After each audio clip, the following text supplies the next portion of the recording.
Bismillahirrahmanirrahim. Assalamualaikum warahmatullahi wabarakatuh.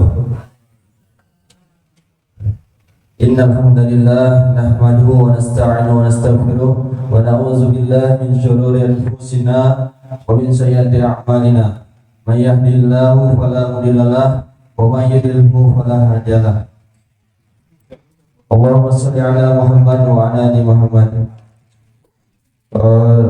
Terima kasih kepada jemaah yang sudah pada pagi hari ini untuk bersama-sama kita mengikuti kegiatan yaitu pelatihan leadership yang akan disampaikan oleh Bapak Janalis Naim. Dengan demikian tidak memperpanjang kalimat, langsung saja kepada Bapak Janalis, waktu dan tempat disilakan. Bismillahirrahmanirrahim. Assalamualaikum warahmatullahi wabarakatuh. Alhamdulillah, Ibu Bapak dan Ibu sekalian, pertama-tama mari kita panjatkan puji syukur kehadirat Allah Taala yang telah melimpahkan rahmat-Nya pada kita sekalian hingga pada sore ini kita bisa bertemu lagi untuk melanjutkan program kita yang sudah hampir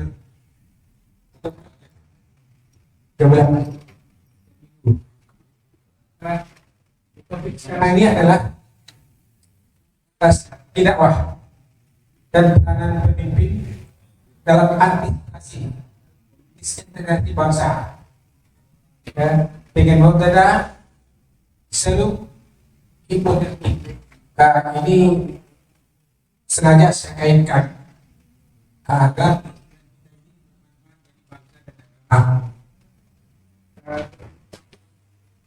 konsep strategi dakwah ini sudah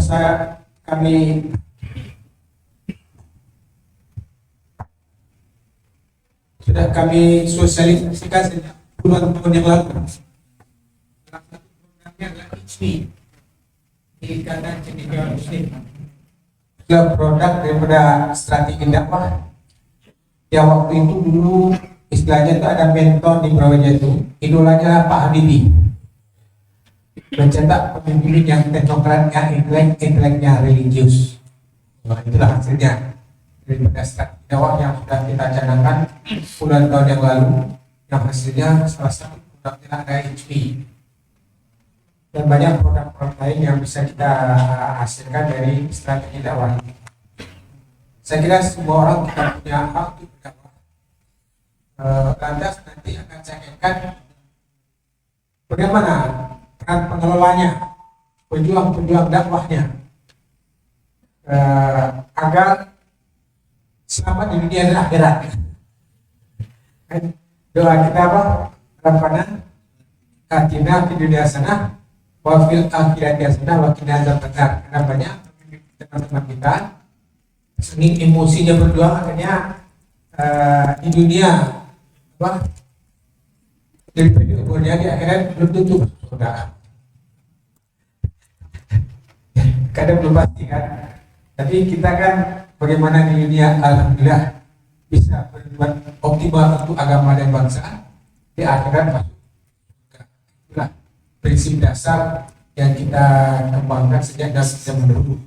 Dan saya kira hampir semua organisasi formal, muamalah dan itu tentu prinsip ini akan dipakai.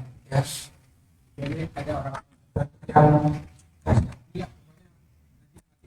mati aja itu hak asasi. Jadi kita berharap kita berjuangnya lebih lama. Pastinya jangan berharap cepat, karena Nabi aja lama. Nabi itu lama sampai hijrah kan. Tidak ada bisa Tuhan kasih saya kesaktian, saya sulap orang yang masuk Islam itu tidak bisa. Mau belajar sunatullah. Karena ilmu waktu itu teori belum ada, belajar dan praktek. Jadi teori itu dasarnya dari praktek ilmu teori. Nah, Nabi tidak punya teori di praktek itu bapaknya dipakai. Nah, sekarang kita sudah belajar ilmu, tentu lebih cepat. Dan sebabnya intinya bagaimana strategi dakwah? Apa itu?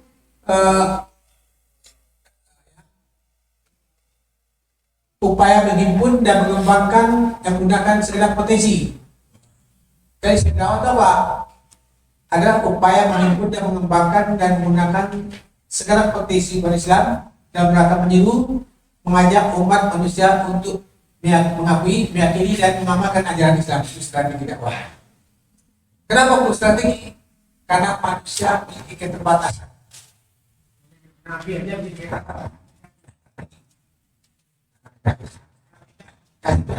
kasih perjuangannya, harus ada usahanya, ya kan?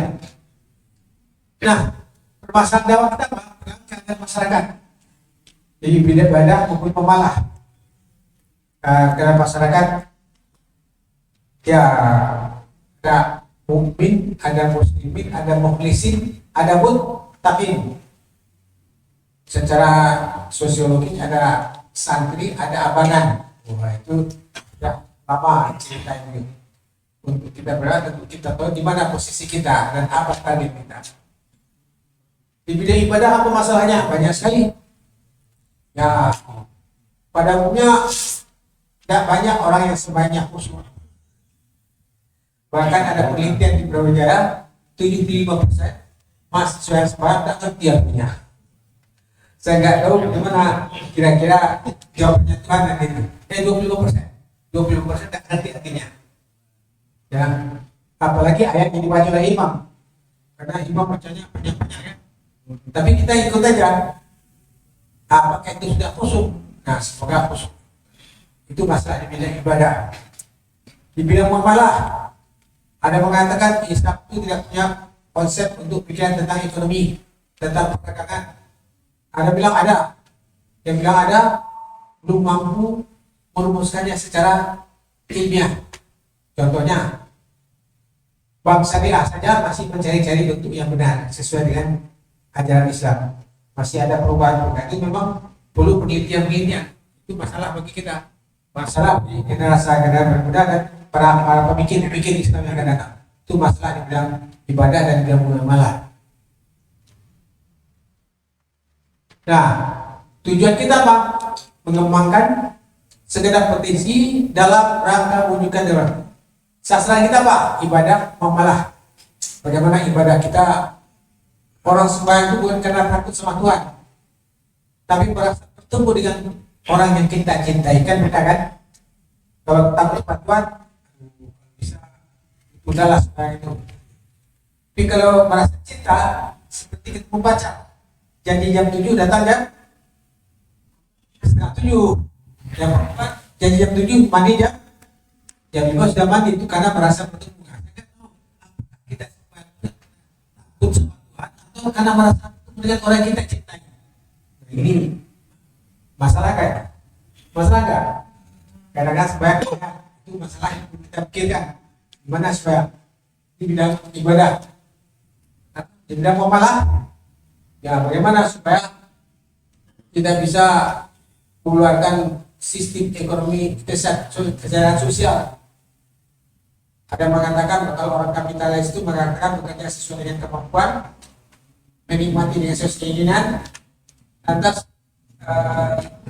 bekerja sesuai dengan kemampuan, menikmati sesuai keinginan, memiliki sesuai dengan keinginan. Itu orang kapitalis. Kalau orang komunis bekerja sesuai dengan kemampuan, memiliki sesuai dengan kebutuhan, menikmati sesuai dengan kebutuhan. Jadi tidak boleh itu banyak-banyak. Islam apa? Nah, mestinya Islam itu bekerja sesuai dengan kemampuan, memiliki sesuai dengan keinginan, menikmati sesuai dengan kebutuhan. Nah, itu ya. Ada contoh orang kaya Arab, jangan punya Arab kaya triliun uangnya, tapi mobilnya sederhana saja, rumahnya sederhana saja. Itu Islam. Kelebihan uangnya mana? Sedekah. Nah, tapi belum terlaksana sekarang. Berarti masalah kan? Masalah kan?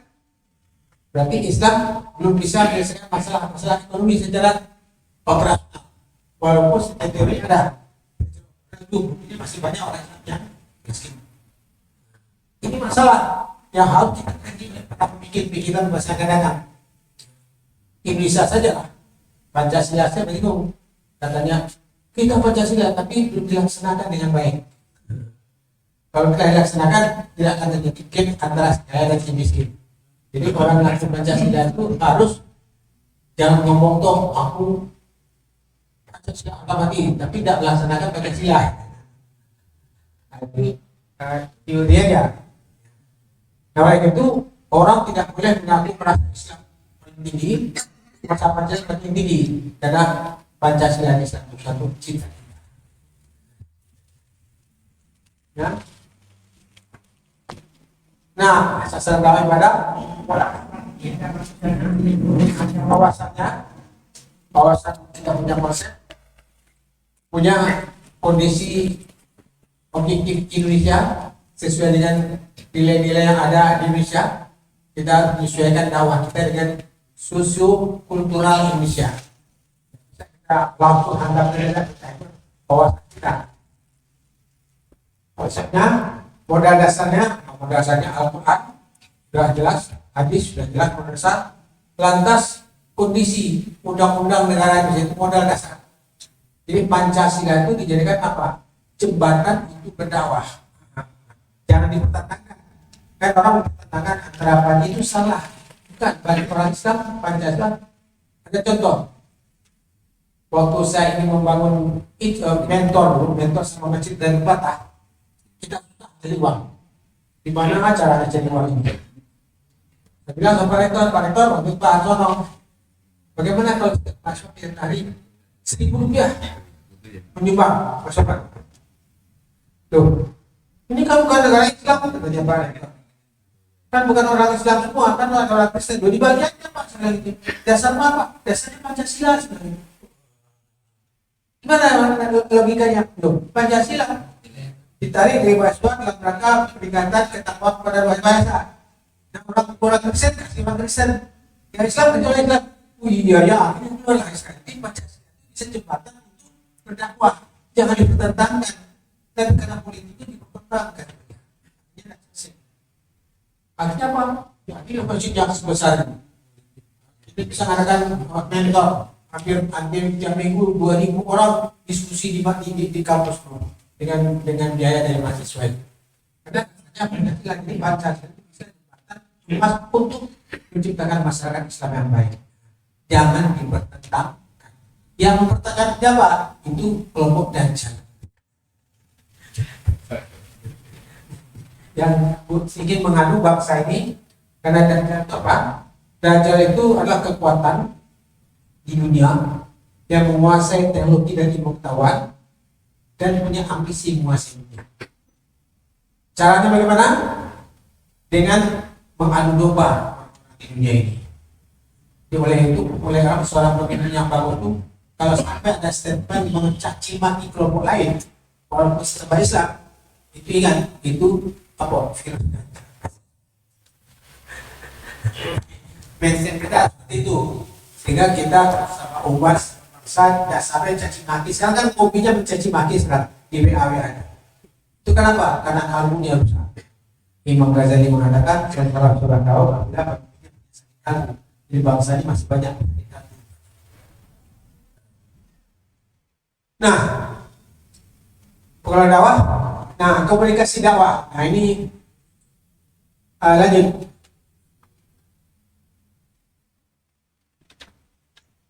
Jadi kondisi masyarakat bangsa ini seperti ini. Ada kelompok atas, kelompok pengambil keputusan, kelompok menengah, kayak kita ini, kata masyarakat biasa. Jadi secara strategi, secara sosiologis, ada yang non muslim, kira-kira 10 sampai 12%. Ada abangan yang dikenal dengan abangan juga. Secara sosiologis orang sudah tahu apa itu abangan. Ada santri. Nah, di samping santri itu ada kelompok keras. Kalau dia bilang kelompok sempalan. Dapat awarin dalam awarin istilahnya itu ya. Mana yang benar nggak tahu kita. Itu Tuhan yang tahu. Tapi kenyataannya seperti ini. Hanya terlihat pada gerakan-gerakan mereka. Kalau ini aliran keras, kita tidak tahu apakah dia benar atau salah, ya? Itu Tuhan yang mengadili. ada kelompok santri, ada apa kan? Nah, ini secara geopolitik, secara penduduk, kira-kira posisinya seperti ini. Yang jadi masalah ini berkembang ke sini, atau ini yang berkembang ke sini atau ke sini, atau ini yang berkembang ke sini. Nah, ini menjadi masalah. Atau ini yang meluas, kita tidak tahu. Nah, sekarang tidak tahu ada di mana kira-kira sekarang. Ada di mana kira-kira?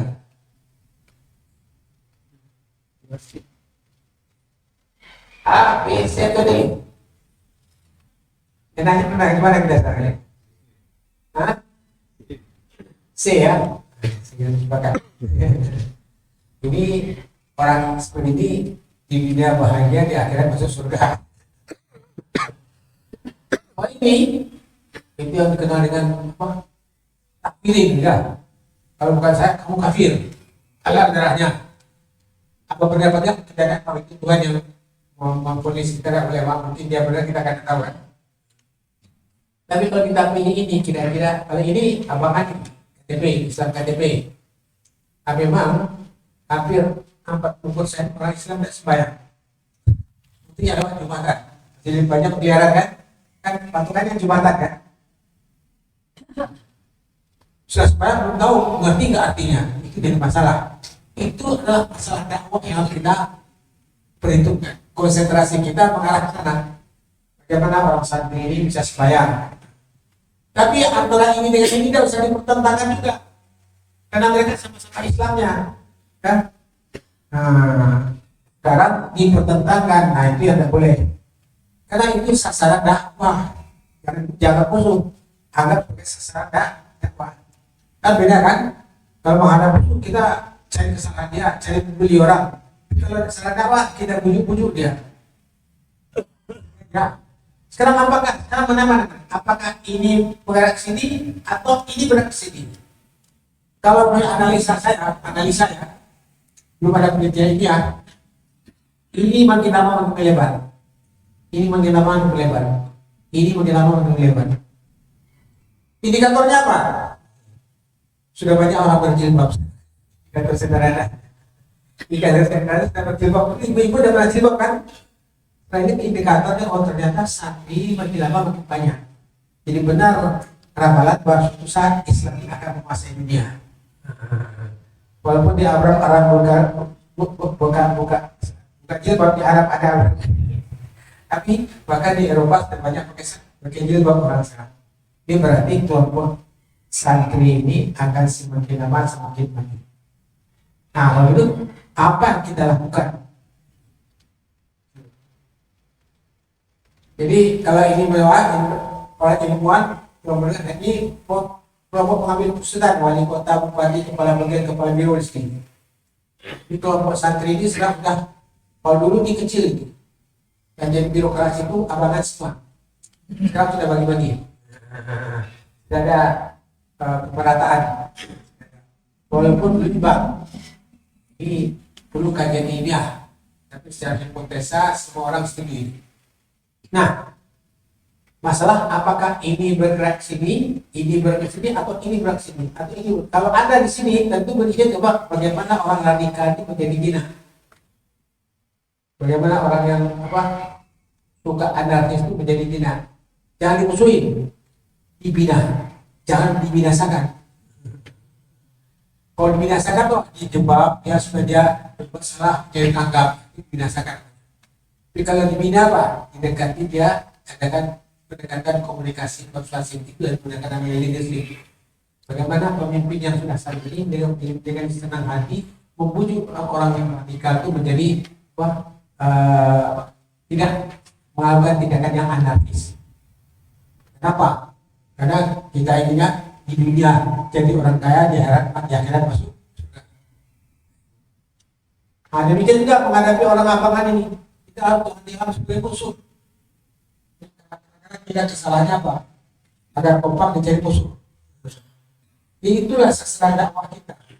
Bagaimana kita itu juga gunanya kepemimpinan. Nah, bagaimana caranya agar kita selamat dalam berdakwah? Tadi ada namanya serum hipodermik.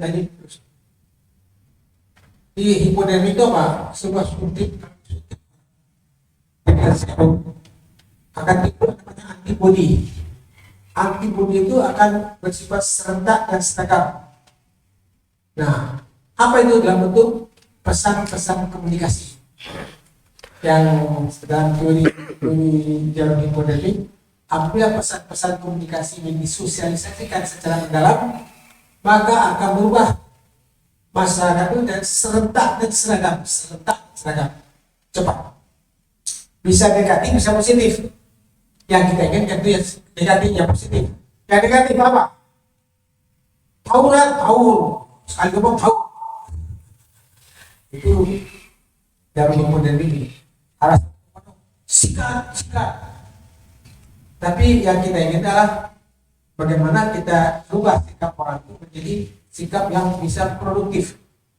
Ada 10 contoh yang lanjut. Jadi apa pesan 10 itu?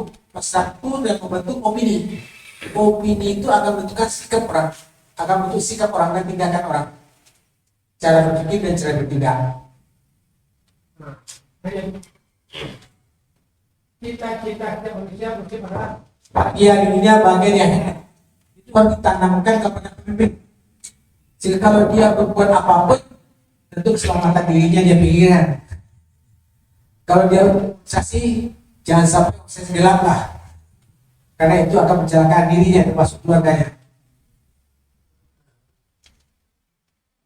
Jadi kita harus bahagia dia bahagia. Jadi setiap perilaku kegiatan kita harus mengarah pada bagaimana bahagia di dunia, bahagia akhirat. Sehingga perilaku anarkis akan menjauhkan kita dari bahagia dunia dan akhirat. Perilaku anarkis, setelah tempur atau kepalanya bocor, menyesal kan kira-kira? Menyesal. Lampu belok kepala bocor. Tapi kan ada gunanya. Jadi mindset yang ditanamkan pada pemimpin-pemimpin kita termasuk masyarakat kita agar dia bertindak jangan sampai mencelakakan dirinya sendiri. Ya. Lanjut. 2, seorang muslim bunuh seorang muslim masuk neraka. Jadi orang Islam yang bunuh seorang Islam tanpa alasan yang jelas itu masuk neraka. Terlalu banyak orang mati sekarang gara-gara bom dan belok-belok kena. Kan harus bertanggung jawab di akhirat nanti. Oleh itu dia akan berpikir 7 kali untuk ikut kegiatan-kegiatan yang inkonstitusional, karena ini akan membahayakan sesama umat. Ada jadiah, walaupun kita pun tidak jadiah, itu harus jadi mindset kita, kultur kita, budaya kita. Ya, jangan bersembunyi di bawah bantal. Jadi kalau ada organisasi, Anda ingin organisasi berjuang untuk kepentingan Islam, jangan buat organisasi gelap. Apa gelap? Tidak jelas anggaran dasarnya, tidak jelas ketuanya, tidak jelas anggarannya. Gelap. Kampanye juga dapat gelap. Ya, kenapa? Kenapa? Dalam teori intelijen itu namanya begini. Kalau ada gerakan-gerakannya itu masukin intel dari lawan kita, lawan Islam. Apapun itu bisa. Kontennya supirnya Yasser Arafat, kota Mossad. Sudah hebatnya energi supirnya Yasser Arafat, pejuang PBB ternyata adalah anggota Mossad. Mossad itu dia Israel. Sebelum membunuh Yasser gampang aja, tapi dari itu biarkan aja. Jadi kalau Anda ikut organisasi gelap, yakinlah setelah setahun dari 10 anggota Anda, yang satu adalah lawan Anda. Yang tugasnya apa? Memonitor, menggiring, memancing-mancing gitu. Akhirnya terpancing, ketangkap. Nah kalau kita sadar ini, tentu kita akan berpikir kalau diajak orang untuk niat yang inkonstitusional. Itu yang kita ada pada pemimpin kita. Jangan sampai setelah ketangkap baru menyesal.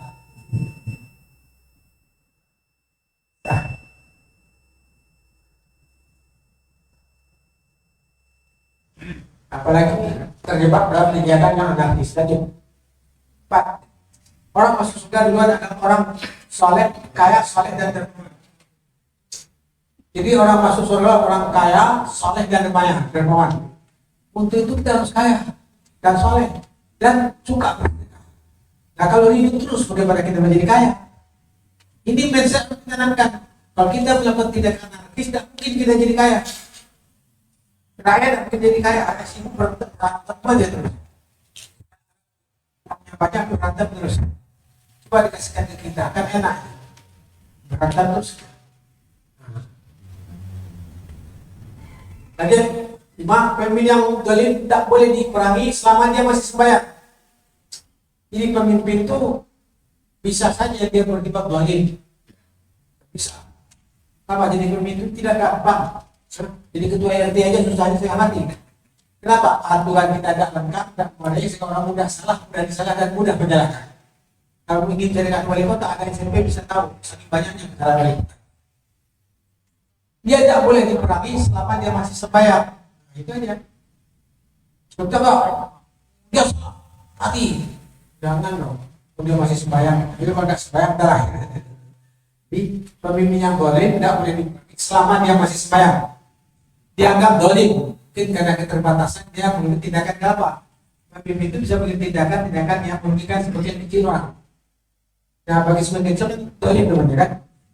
Tapi tidak boleh dia perhatikan selama dia masih sembahyang. Itu ada 6. Orang soleh, orang bodoh mudah dipengaruhi. Orang pandai juga mudah. Bawa bilang orang bodoh mudah dipengaruhi, mudah dibohongi. Orang pandai mudah dipengaruhi, tidak dibohongi. Coba kalau kecewa atau punya ambisi suka mengasuh. Itu konsep. Oleh itu kalau jadi orang tuh jadi orang bodoh jangan pernah diasuh. Jadi orang pandai yang kecewa jangan mengasuh. Misalnya Anda jadi wali kota gagal, mengasuh anak buah, sengsara nggak? Anak buah. Buat curi, pernah di Kalimantan di Maluku Utara itu, 200 orang buat curi semua mau bunuh-bunuhan, gara-gara kalah tentang bunuh. Bunuhnya pendukungnya menghasut buat curi. Untung ada polis kontak dan bunuh. Padahal yang gagal jadi gubernur orang lain yang kepalanya bocor dia pintar pembodoh. Jangan sampai kita terlibat dalam hal seperti ini. Jadi, jangan kalau orang bodoh jangan mudah dihasut. Punya ambisi jangan menghasut. Punya ambisi. Nah, jadi kerjanya menghasut orang. Nah, itu karena kalau dia rusak. Ayo. Dari 10 segi 9 diantaranya perdagangan. Jadi di dunia dagang itu harus kita tingkatkan dan memanfaatkan pedagang. Karena bangsa yang besar adalah bangsa yang punya usahanya maju. Tidak mungkin negara yang besar kalau punya usahanya perang besar. Nah untuk pedagang perdamaian. Tidak mungkin orang-orang untuk pedagang jalan kalau ribut terus, berantem terus. Kalau ada demo aja sudah banyak kegiatan orang keluar gara-gara kemarin hanya untuk demo aja. Demo damai loh kan itu. Banyak orang keluar. Kemarin arisan itu dah gara-gara mau ada demo. Banyak arisan ditunda gara-gara ada demo. Delapan, jadi hindari jebakan Dajjal. Apa Dajjal? Dajjal itu adalah satu kekuatan yang punya pengetahuan, yang menguasai ilmu pengetahuan dan teknologi, dan dia punya ambisi menguasai dunia. Caranya bagaimana? Dengan mengadu domba daerah-daerah yang sasarannya yang kaya-kaya, kayak minyak, kayak pertanian, kayak negeri kita ini negara banyak pertanian, bukan saja di pohon, itu sasaran daripada para dajjal. Caranya bagaimana? Dengan mengadu domba.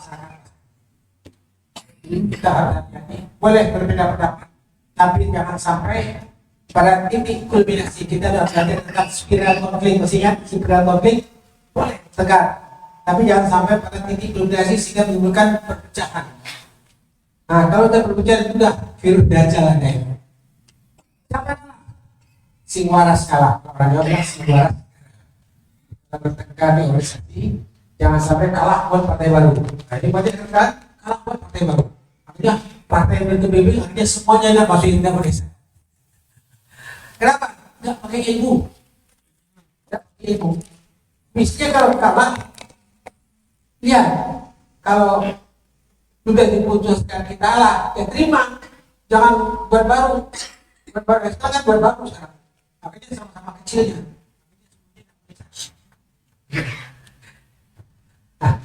Nah, ini namanya hindari jenengan kita Pak. Makanya setiap orang, apakah pemimpin kita, sahabat kita yang arahnya menghasut antar kelompok, antar umat, itu ingat itu adalah kena virus Dajjal.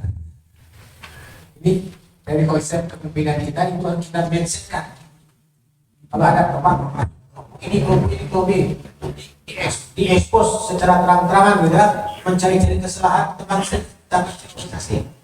seiman, iman aja orang lain, itu anggap sebagai virus Dajjal. Secara tidak sadar itu adalah virus Dajjal. Oleh Dajjal itu dilihat ini harus dikasih terus melalui media massa. Nah, apalagi sekarang media massa itu luar biasa sekarang. Nah, itu kalau kita bertahan, kita bisa mengendalikan diri, jangan sampai lebih dominasi. Terus, jadi hindari jebakan Dajjal. Salah satu cara adu domba. 9.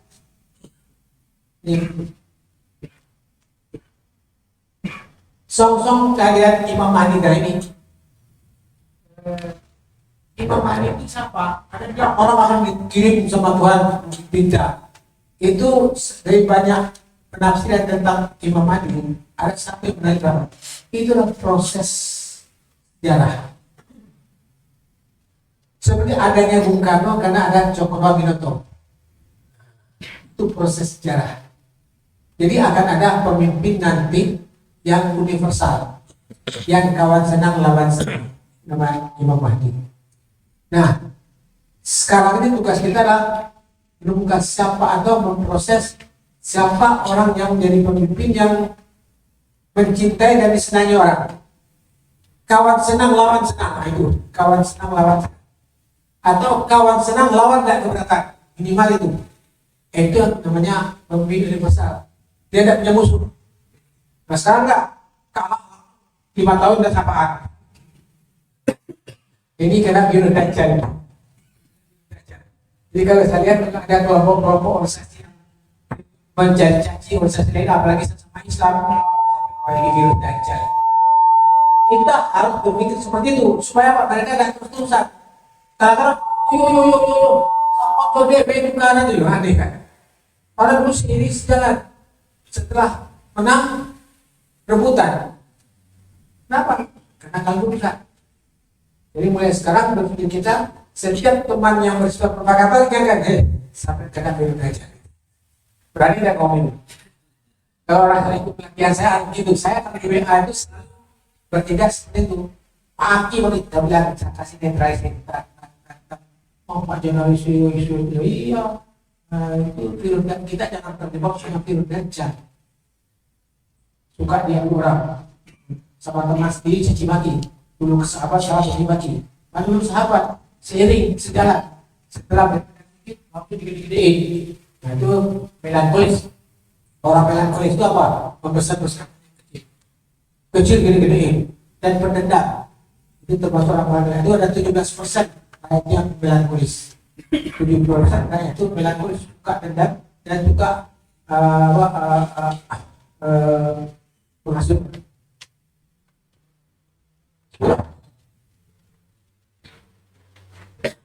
Nah, suatu saat Yahudi akan berubah jadi satu yang di Islam sudah ada dari 70 hanya satu yang benar. Mana yang benar? Semua merasa benar. Nah, dari ilmu kita yang benar itu apa? Yang benar itulah yang meyakini salah satu dan menghormati yang lain, itu benar. Kenapa alasannya? Alasan ilmiahnya begini.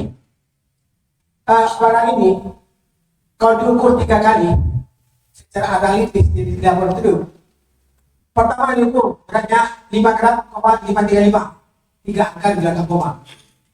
Yang kedua 5 gram, 536. Yang ketiga 5 gram, 5,7. Loh, mungkin dia Padahal barangnya sama ya, dia bilang loh kok enggak, memang beda. Itu di laboratorium disebut dengan apa? Mengukur barang secara analitis, secara detail. Apa yang eksak saja, tidak ada yang mutlak, apalagi yang sosial. Pesan yang disampaikan Tuhan kepada Nabi cuma sama. Dan Nabi ditafsirkan. Sampai di sahabat terjadi namanya hambatan komunikasi. Nah, hambatan komunikasi ini juga ada bahasa. Makanya dalam tafsir ayat banyak menurut Pak ulama nasional, ulama yang mengatakan gini, ulama saja berbeda dalam menafsirkan, apalagi kita. Apa artinya? Oh, masalah eksak saja tidak ada yang mutlak. Jadi kalau ada yang mengatakan ini yang benar, yang lain kafir, itu karena tidak mengerti sunatullah, tidak mengerti ilmu pengetahuan yang bersifat objektif pasti dan tepat. Makanya agama tanpa ilmu akan betul, ilmu tanpa agama buta. Jadi kalau beragama itu harus pakai ilmu. Sehingga kalau dia berpendapat, oh itu pendapat dia, kita hormat saja, tapi kita punya keyakinan, boleh. Nah, dengan demikian tidak ada konflik perkara perbedaan tafsir. Berbeda boleh. Jadi yang benar itu apa? Yang meyakini yang meyakini, tapi menghormat yang lain. Nanti suatu saat itu akan terjadi penafsiran yang relatif sama. Nah, itulah katanya itu kerjanya proses pemahaman yang ada, yang bisa menafsirkan Al-Quran dengan tepat, mendekati kebenaran, mendekati apa yang disampaikan oleh Nabi. Caranya apa? Dengan diskusi. Kadang-kadang diri apabila beberapa partai diberi informasi banyak, diciptakan suasana demokratis, akan tercipta pendapat yang ahli, pendapat yang objektif. Ya, saya kira ini 10 pesan ini harus dimiliki oleh seorang pemimpin Islam di Indonesia, sehingga tidak mudah diadu. Kalau dia kalah, tidak mudah menghasut. Orangnya boleh diadu, punya ambisi. Dia mengadu masuk. Nah, dengan 10 pemikiran ini, kalau disosialisasikan kepada masyarakat, insya Allah kita masuk kecewa rakyat kepada maka itulah keamanan kesejahteraan akan terwujud. Saya kira inilah pertemuan tentang keamanan ini. Cuma saya inginkan mohon izin sama Pak Benadi, untuk selanjutnya kita presentasi yang kata TU.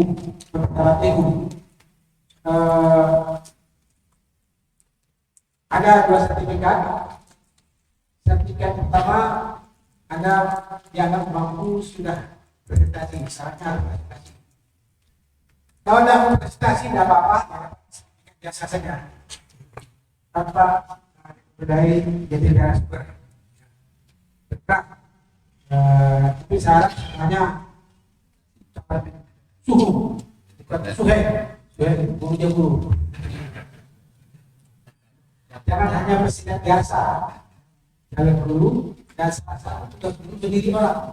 Jadi jangan mau mantap berdiri dulu. Dan diharapkan yang bisa membuka sekarang. Nah, sadar, ibarat pertanyaan banyak sekali yang bagus-bagus yang perlu kita bicarakan. Dan saya menarik, pertemuan selanjutnya kalau mau dikit, kalau ada nanti pertemuan selanjutnya bukan pelatihan lagi, diskusi tentang pertanyaan. Hampir 250 pertanyaan, bagus. Itu mungkin juga harus lihat, tidak latihan terus latihannya. Wah, ini benar-benar jadi belum cepat sampai mereka salah itu pun berjalan. Yang berapa? Sebelum itu sudah banyak ada mereka salah sudah dipukul baru bilang. Nah, kita latihan terus. Kita apa? Pengulangan ada itu juga ulang-ulang.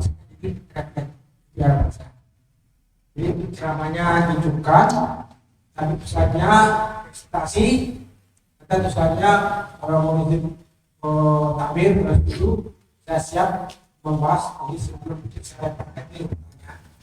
Nanti ada aktif ikut jawab, sambil bimbingan saya, tapi ada yang aktif jawab. Jadi demikian kita ibarat itu sudah punya pengalaman banyak di ring. Kalau kita sudah siap di ring, sudah pengalaman banyak itu sudah hubungannya sudah tinggi. Sehingga untuk itu ajak teman-teman untuk datang ke sini. Sehingga setiap minggu pagi itu Jumat umuran yang rame. Di waktu Spesial. Mantap ini. Masalahnya Spesial. diskusi. Ya. Spesial. Oke, ada pertanyaan? Di sini ada pertanyaan ibu? Paham ya sama maksud bu? Paham ya? Nah, kalau sudah ada pertanyaan, mantap ya? Jelas ya? Insyaallah. Tugas kita selama sesi sore selesai untuk selanjutnya kita presentasi yang akan tampil yang akan menerima sertifikat mampu sebagai narasumber harus bisa sebagai diri narasumber. Dan bisa salah-salah dan apa namakan kami berpintu satu lama kan enak. Karete. Nah, sekarang nanti ada diskusi lain bisa meneruskan apa sudah dibuat. Kalau sudah sedikit bisa sama-sama teman-teman. Jadi apa? Misinya sunnatullah maksudnya. Di hukum bulan itu ada musik yang tidak tertulis, yang tidak tertulis itu itulah namanya ilmu pengetahuan yang disebut objektif pasti dan tetap. Nah, ilmu tanpa agama tanpa juga akan jadi lumpuh. Kenapa Islam lumpuh? Karena tanpa itu agamanya. Tapi tidak usah khawatir dari gejala-gejalanya ternyata sudah mulai kemarin Pak Mahfud di UNER ya. Sini dia. ada beda Sudah banyak santri yang jadi Berarti rektor. cetekan nih. Ini cetekan sih. Di kota namun itu tidak mungkin Iya, kudu kan cetekan nih. tugas kita Pak meningkatkan Desain gue. kajian manusia. Terima kasih. Assalamualaikum warahmatullahi wabarakatuh. Waalaikumsalam warahmatullahi wabarakatuh. Sekarang kita lanjutkan dengan siapa yang minta main? Ini Iki tema nih presentasi apa sih? berapa setengah jam? Opini. Kalian opini apa? manajemen konflik.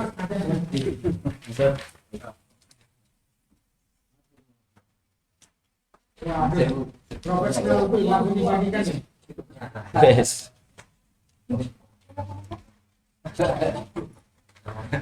Wes, Nggak banyak begini. apa ini sih, Bang? Opini publik.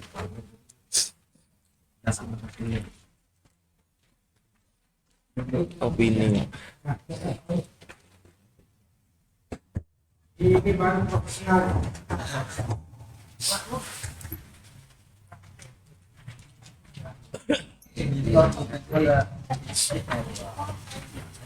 Ada kayak mau agak apa apa nih?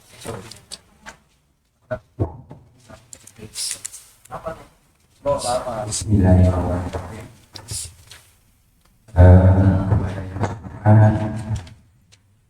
Pak Tamir Masjid Imam Bonjol. Imam Bukhari. Bonjol. Masjid Imam Bukhari. Ice breaking. Ini ice breaking.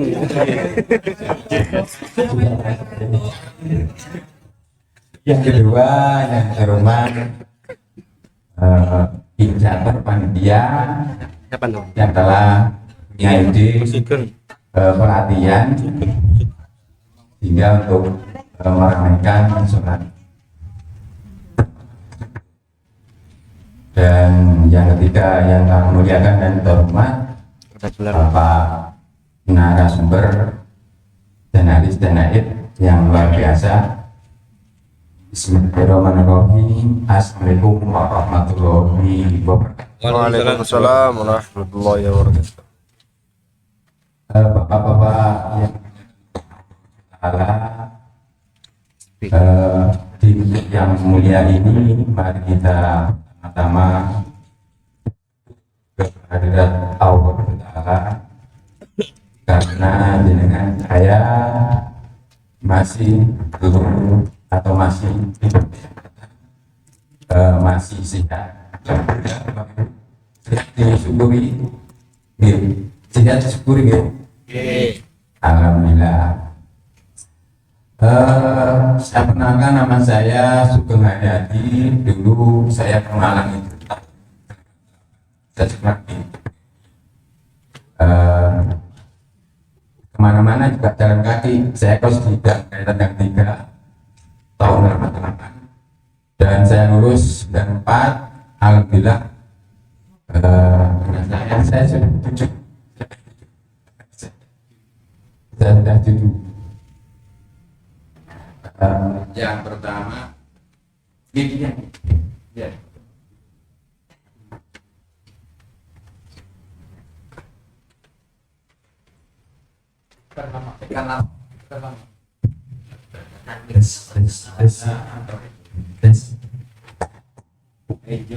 Alhamdulillah Bapak Ibu, yang pertama sudah bekerja dan yang kedua sudah bekerja, yang ketiga masih di kelas 6, jaraknya jauh. Jadi ini 1, 2, alhamdulillah saya nggak riak ya. Jadi 1, 2 sudah bekerja di badan usaha milik negara semuanya 1, 2. Dan yang nomor 3 kelas 6 SD di SD Kauman. Dulu yang pertama juga sempat kuliah di UB Pak. Ini tadi yang pertama. Yang ini yang kedua Umar, sekarang di BTN. Saya kesehariannya, monggo kalau misalkan berkenan, saya ada umroh melalui PT Panen Syariah. Yang kedua juga saya ada MGI. MGI itu Mega Gloriang Internasional yang bergerak di kacamata. Jadi juga ada program donasi. Jadi mungkin lewat grup para peserta leadership bisa. Jadi ini yang mengandung Bapak Ibu sekalian yang dimuliakan Allah di masjid yang mulia ini, semoga kita juga mendapatkan rezeki yang mulia. Jadi saya mohon maaf karena kan ini masjid, jadi sebenarnya kita nggak boleh teriak-teriak, tapi alangkah baiknya karena saya mencoba partisipasi dari pendengar. Jadi kalau seandainya saya bilang takbir, kalau bilang takbir gini, jadi tangannya gini. Jadi kalau takbir, jangan takbir, tangannya diangkat jempol. Kalau saya bilang panitia eksklusif itu jempol dua Ibu, jempol 2. Kalau saya bilang peserta eksklusif, iya semangat. Ini sebagai pembukaan ya. Ketua masjid atau pengurus masjid Imam Bukhari. Ya, mana tangannya? Ya, ya. Panitia eksekutif ada sih. Oh, gitu ya.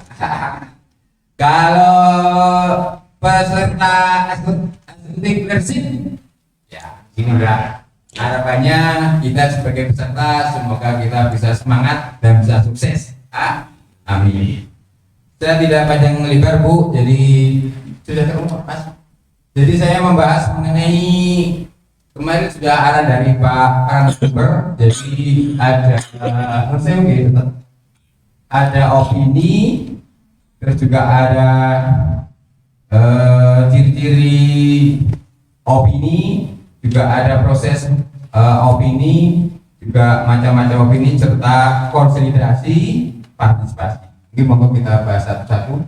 Jadi opini, kalau menurut saya opini itu jadi sebuah gagasan atau pikiran untuk menerangkan kecenderungan tertentu terhadap ideologi dan persepsi yang memiliki sifat tidak objektif. Jadi opini itu gini Bu, kalau menurut saya ada 3 komponen. Jadi ada gagasan, juga ada ideologi dan perspektif. Perspektif itu gambaran. Jadi tidak objektif, tidak objektif. Contohnya seperti ini. Apakah seorang ibu atau perempuan itu lebih pintar dari laki-laki?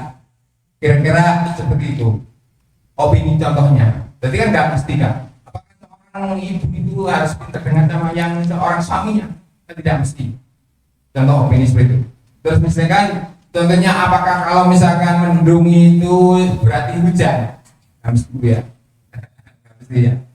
Jadi seperti itu contohnya opini. Kalau mengenai opini kemarin juga arahan dari Pak Ustadz, prosesnya ada 3. Di manipulasi public opinion, planned public opinion, dan intended public opinion. Jadi ada 3 ya. Saya hanya membahas yang nomor 1, proses manipulasi public opinion. Jadi nomor 1. Jadi salah satu contoh manipulasi public opinion seperti di Akala, bahwa pasukan siber tingkatkan propaganda dan manipulasi opini publik di dunia maya. Itu. Jadi saya baca Direktur Pusat Studi Media dengan Demokrasi Lembaga Penelitian Pendidikan dan Penerangan Ekonomi dan Sosial LPSE Wijayanto mengatakan bahwa propaganda terorganisir dan manipulasi opini publik meningkat di dunia maya Indonesia menurutnya sejak tahun 2019. Telah terjadi peningkatan yang mencolok kampanye pasukan siber yang berfungsi untuk memobilisasi konsensus publik untuk kebijakan pemerintah yang kontroversial. Jadi ada 2 mengenai revisi undang-undang KPK serta yang satu di masa pandemi COVID-19. Jadi lewat online. Oke, lanjut. Sekarang saya bahas tentang pro dan kontra tentang opini. Jadi opini itu ada pro dan kontra, Bapak Ibu sekalian. Jadi pro dan kontra. Contohnya ini Pergub. Jadi Pergub Jakarta. Jadi realnya Provinsi DKI Jakarta mengatur penggunaan seragam sekolah yang tertuang dalam Pergub nomor 178 tahun 2014. Salah satunya adalah seragam pramuka yang digunakan pada hari Rabu. Penggunaan seragam pramuka bertujuan untuk menumbuhkan kecintaan siswa kepada kepramukaan. Apalagi ekstrakurikuler pramuka wajib diselenggarakan sekolah pada tiap bidang pendidikan, mulai dari SD, SMP, dan SMA. Persoalannya adalah apakah semua siswa tersebut telah masuk menjadi angkatan. Jadi Gubernur Jakarta mengadakan Pergub peraturan gubernur, jadi menyatakan bahwa pakaian pramuka itu setiap hari Rabu. Dan sekarang ada yang dengan adanya Pergub itu ada pro dan kontra.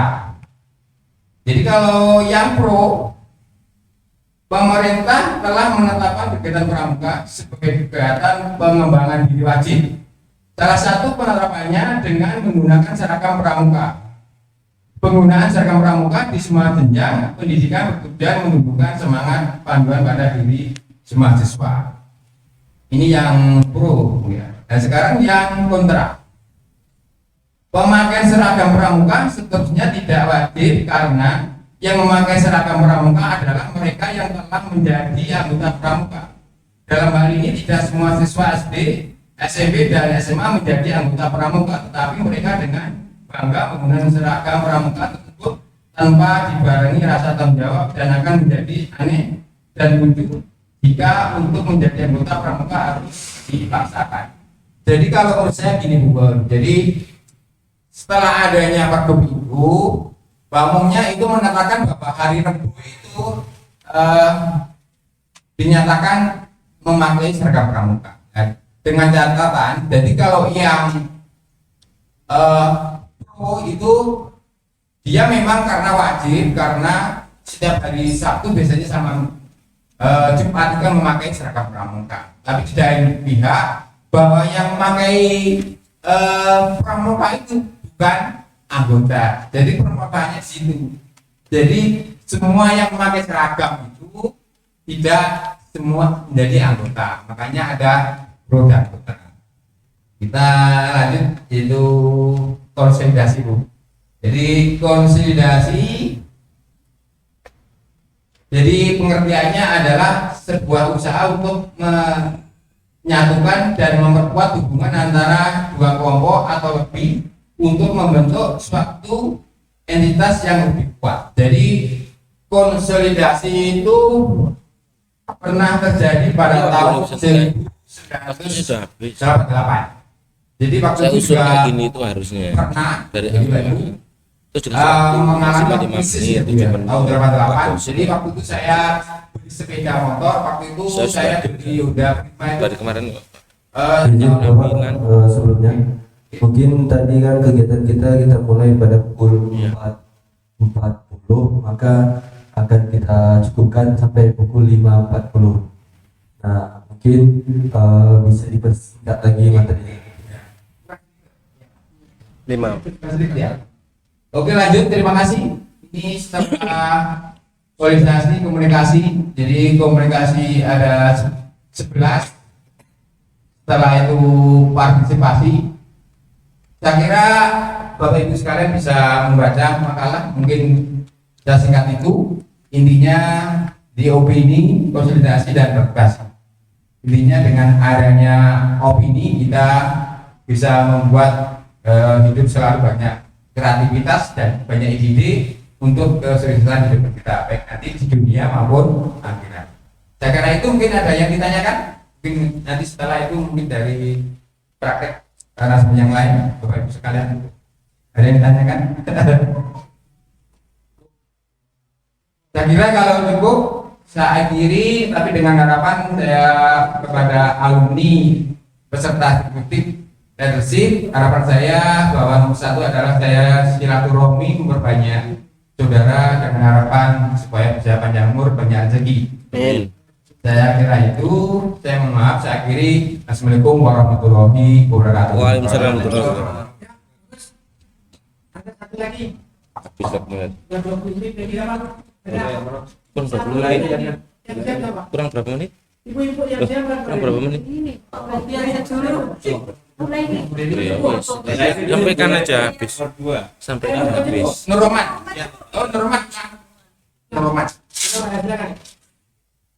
Baik Bapak, mungkin kita cukupkan sampai jam 6 nanti. Jadi ada kurang lebih 20 menit lagi. Atau mau satu orangnya 10 menit bagaimana? Gitu aja. Maksimal 10 menit maksimal. Maksimal 10 menit, berarti 2 orang lagi sampai jam 6. Yang belum udah tampil itu wah, lengkap ya. Ustaz mau tanya, mau sambil nunggu ini kan berarti pertemuan kita kan lanjut. Secara teori kemarin kan harusnya hari ini ada terakhir pertemuan. Berarti untuk minggu depan itu adalah sifatnya nggak wajib selain sunnah ya gitu ya teman, sifatnya materinya adalah hanya praktikum begitu nggak? Kalau boleh nggak sama diskusi, oke. Terus kemudian kira-kira ini nanti materinya ataukah hanya opini ini saja untuk kita present ataukah bebas diserahkan ke masing-masing peserta? Ya, yang Anda baca itu apa yang saya ceramahkan itu. Iya. Ada ulang. Oh gitu ya. Bisa ditambah, bisa dikurangin, Baik. divariasi. Ya. Ini sudah ada. Ya. Gitu ya. Opini. Ya, nggak harus opini gitu maksud saya. Baik. Ya. Inti leadership kita dapat opini. Karena lainnya itu penopang semua. Karena kita mau opini, ini sudah dibuka. Kalau bisa ada proses opini, ada karakter opini, dan kasih contoh-contoh. Yang penting contoh-contoh saja, contoh-contoh opini. Ya. Saya buat kepemimpinan inovatif. Boleh. Ya, artinya kan bebas itu loh. Berarti kan cuman kerangkanya tetap dalam bingkainya leadership pasti lah gitu. Itu kan banyak ada opini apa macam-macam. Lah ya, artinya kan tetap gitu loh maksudnya. Tapi bebas ya judulnya ya. Apapun bentuknya, Oke. arahnya nanti ini. Oke. Wilayah, Ya. Ya. Terus Tat, berarti minggu depan kan sudah tidak ada materi, langsung diskusi.